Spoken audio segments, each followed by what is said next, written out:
Vice President Pence visits our Langley Research Center, science results related to water on Jupiter, and studying the darkest areas of the moon. A few of the stories to tell you about this week at NASA.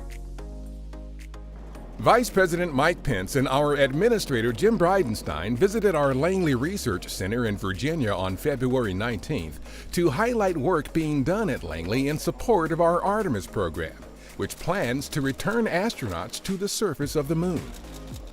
In order to succeed, we are going to continue to focus on the mission over the means. We want to challenge each one of you here at Langley. Consider every available option and platform to meet our goals. In honor of Black History Month, the Vice President recognized the contributions of former Langley mathematician Katherine Johnson and her family, as well as others in the audience and around the agency.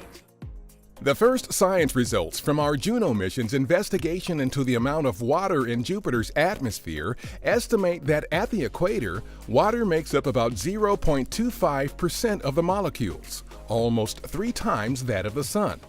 These are also the first findings on Jupiter's abundance of water since our 1995 Galileo mission suggested Jupiter might be extremely dry compared to the Sun, a suggestion based not on liquid water, but on the presence of water's molecular components in the Sun.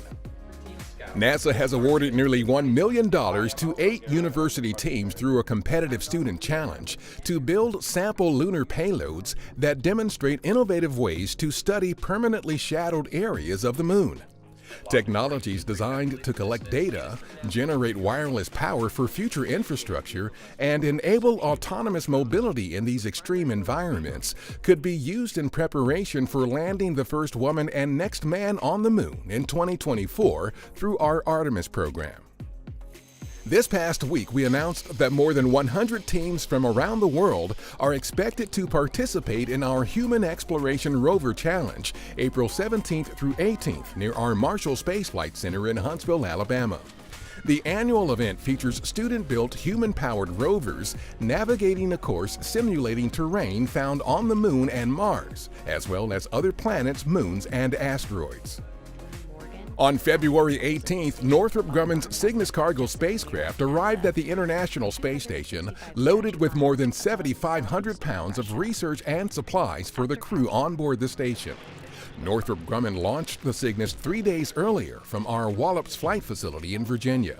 This is the company's 13th commercial resupply services mission for NASA.